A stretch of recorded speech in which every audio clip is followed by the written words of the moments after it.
Next up, we have Thomas Koop. So Thomas Koop is from CEA Systems. He joined CEA in 2018. He's got a passion for optimizing business processes and has applied himself to finding out what the best bottlenecks are in the tank terminal experience. So Thomas, over to you.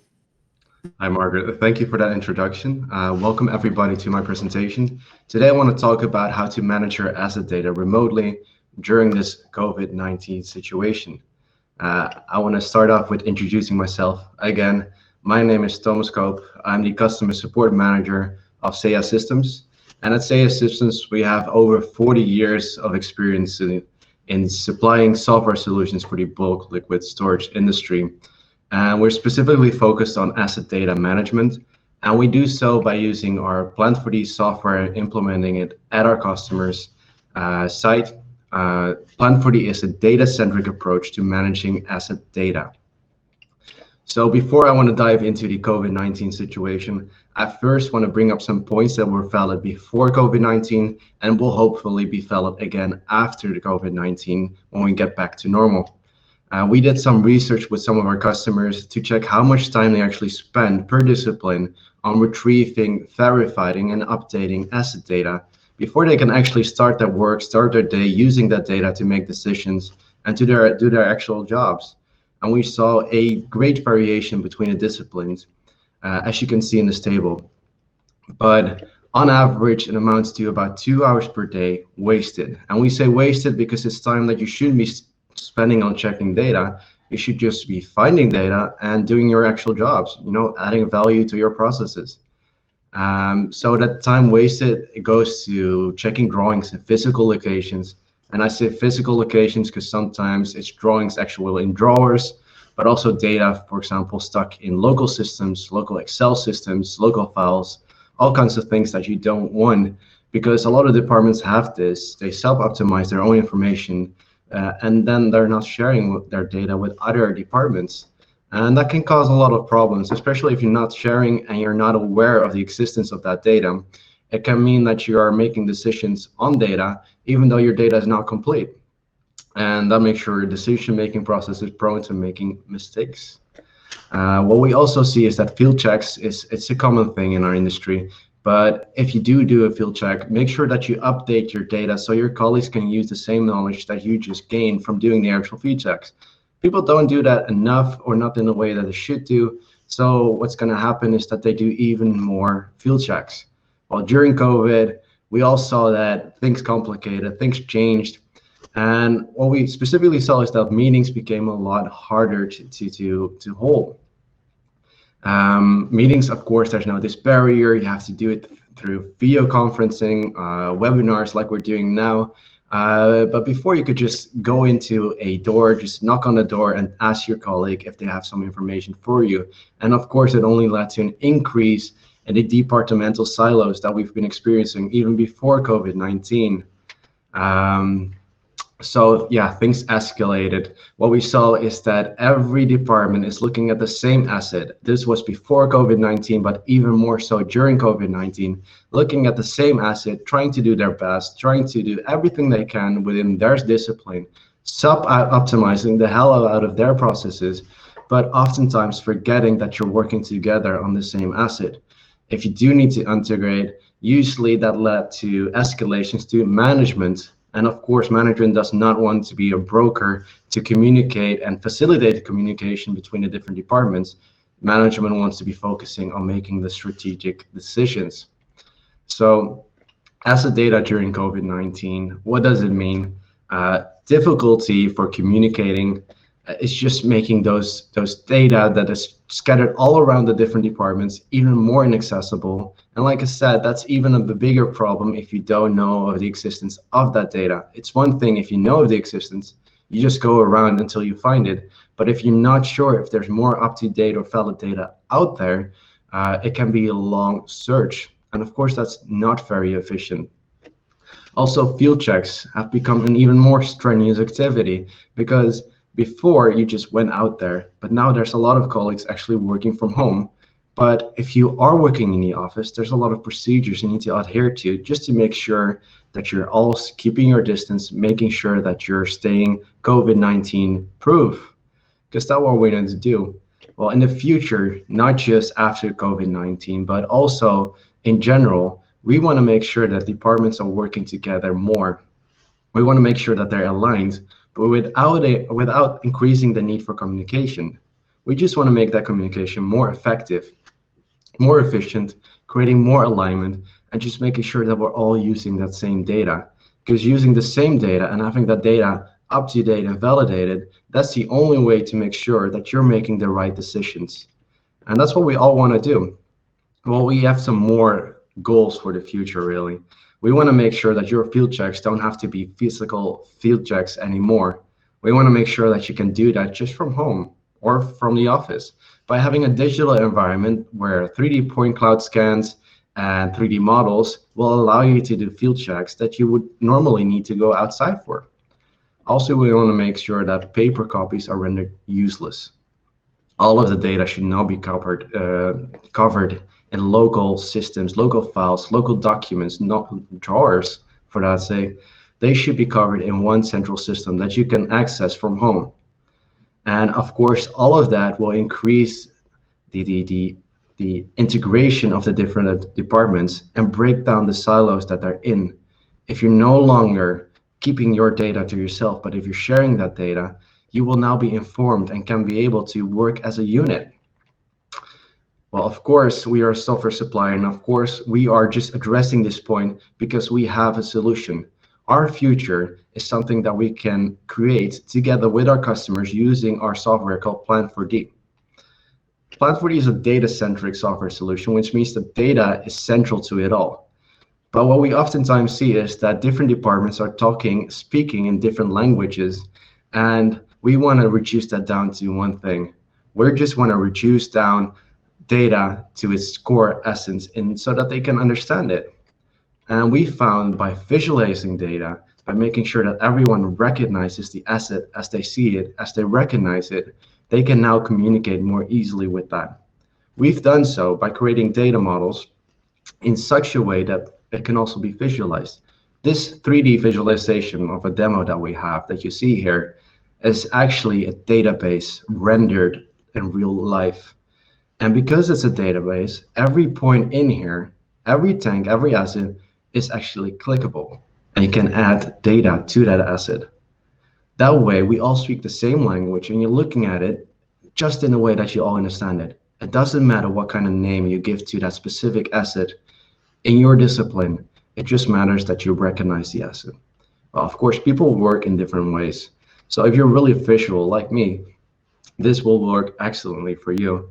But if you're more into the process style of things, how things are connected, if you understand how P&IDs work, and if that's a part of your daily routine, they can also access that same data through a P&ID model because 2D P&IDs and 3D are linked in our system.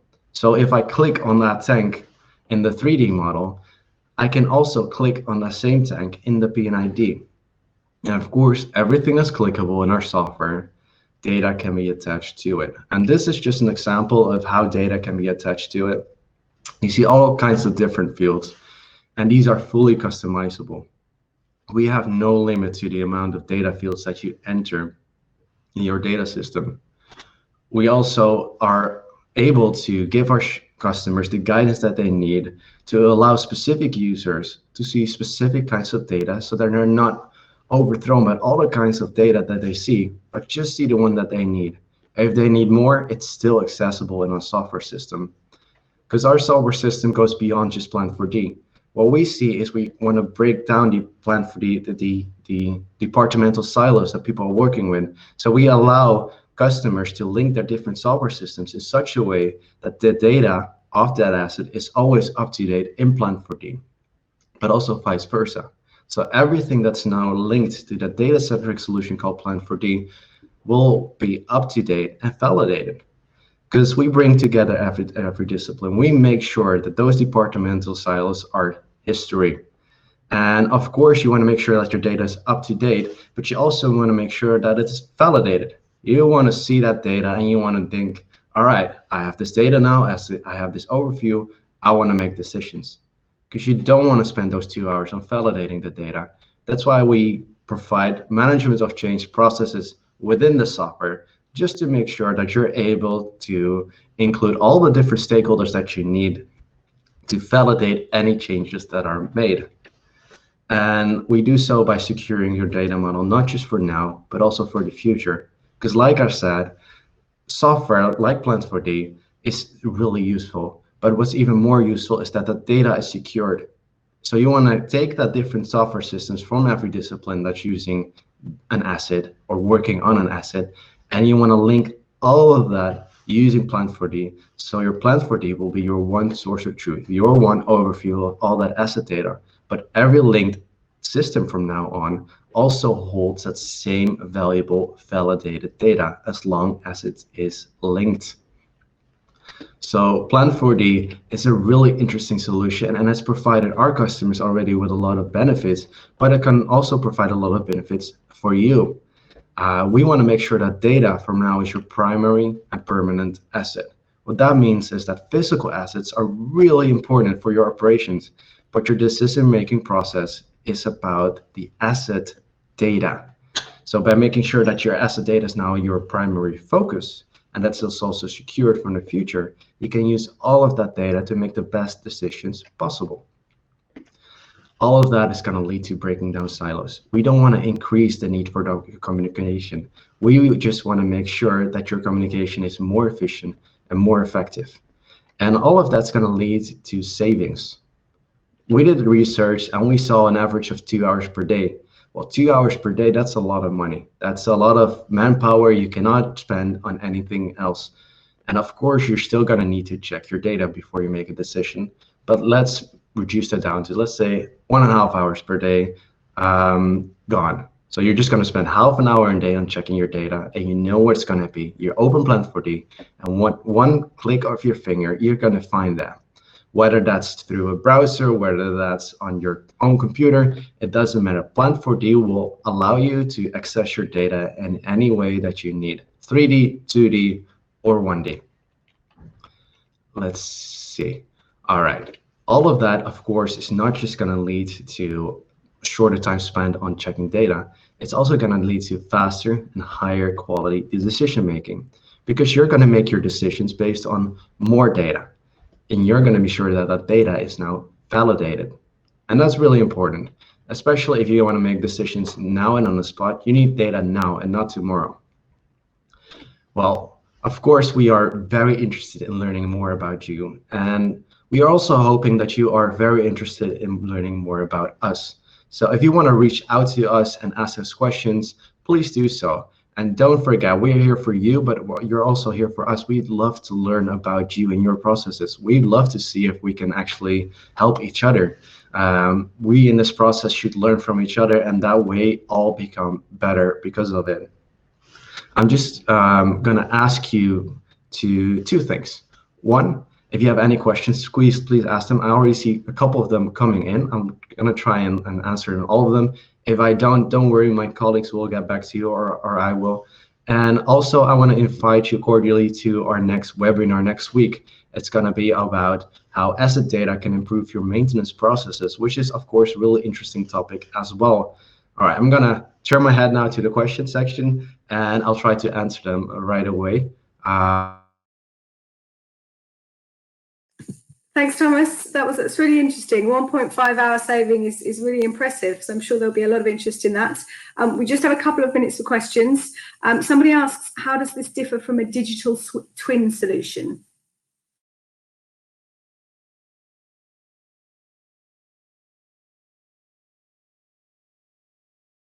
Sorry, you muted. Say that again. Okay.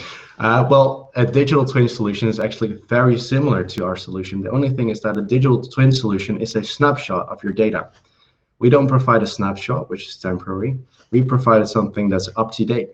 And that's, of course, going to enable you to make the decision you need. Whereas a digital twin is more like a playground, which is really valuable in a lot of aspects. But if you want to transfer that playground into real life value, you want that playground to be up to date.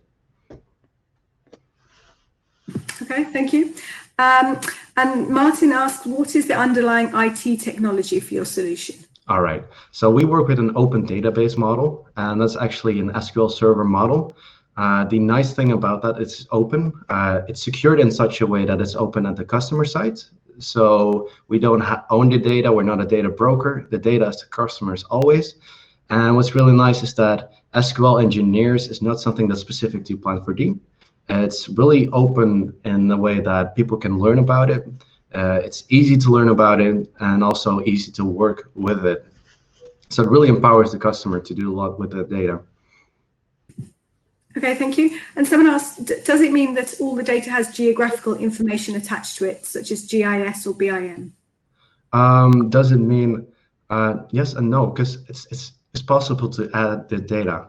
We, of course, are integrating all kinds of data sources. So if you integrate just information to that, that is possible. If you choose to not do so, you don't have to. We have all of these references laid out in our software already. So it doesn't require just information. But if you do choose to add that, that is a possibility. Okay, thank you very much.